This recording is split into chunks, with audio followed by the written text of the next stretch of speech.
Welcome to Gospel News in Live YouTube channel, where we bring to you the latest gospel of Dr. Kemi Oyedepo. Shared her testimony on how she miraculously got a doctorate convocation gown. Let me get to the story about this gown. The gown that almost didn't make it. The gown that almost didn't make it, but because God loves me so much, He made sure that this gown came. Now, I had sent this graduation gown to my mom, who lives in the US. So she was going to meet us in Florida for the graduation. It got to her. She was coming from Tulsa, then she went to Atlanta, and then she'll come to Orlando. My mom did not make it to the graduation. My mom did not make it. Unfortunately, she got stuck in Atlanta. However, this gown that I needed made it. Now, I don't know how many of you remember or you were even aware, there was this global cyber outage that took place around that time. It started from the 18th. So a lot of flights were grounded. A lot of people could not make it to where they were going. There was a lot of chaos in the airport. So she was among the people that were affected. That's why she was stuck in Atlanta. Now, we could have been affected, but thanks be to God, we were not. And I think our flight out of London was one of the last few that made it, that escaped rather.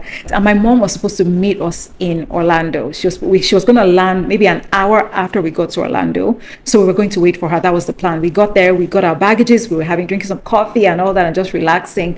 And we're just waiting for her. And then she sends me a message on WhatsApp and says, "Oh, have you landed? How's your flight?" So I thought, how is she sending us a message? She should be in the air. And, at some point in the air, you can't send messages. So I called her. I picked up my phone and called her. I said, "Mom, what's going on? How are you sending me a message?" She said, "Oh, I'm still stuck in Atlanta. I'm still in Atlanta. I've not been able to get on the flight." She said, "You didn't remember your gown?" I said, "No, I didn't remember." She said, "I'm trying to figure out how it will get to you because I've checked my suitcase in. So I don't even know what to do and all that." And I started thinking, let me be honest. I went into panic mode, because I had not even thought about it. Like I said, it was past midnight. I was not even thinking about it. I don't know why. I was just assuming I had everything. I had my gown and everything. So when she said it, I thought, oh my God. My husband kept calming me down. He said, "Hey, calm down, enter your rest, be at peace. You panicking is not going to change anything." And I said, "Okay, you're right. No matter how much I panic, it's not going to change anything. So let me calm down." In fact, I started thinking, what am I going to do? Because before we showed up, as soon as you register for graduation, they start reminding you, get your graduation gown.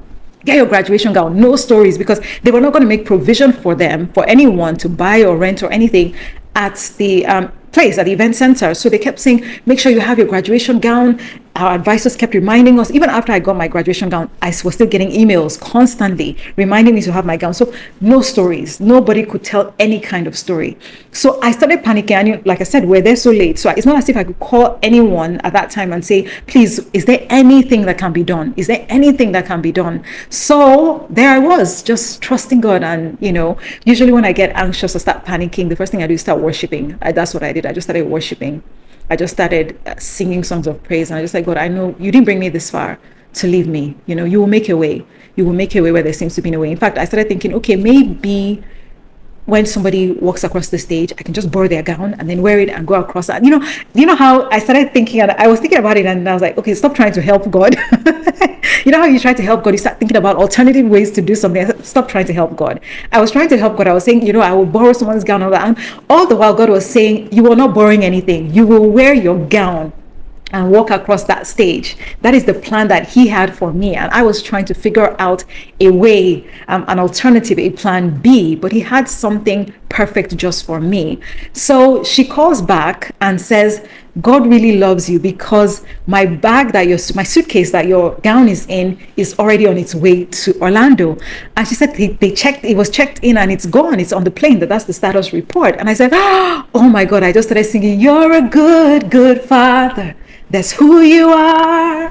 That's who you are. And I'm loved by you." Oh my goodness. People, I was so excited. I said, "What? Are you kidding?" She said, "God really loves you. Me, the owner, I'm still stuck here, but your suitcase is on its way to you." So she sent me the status report.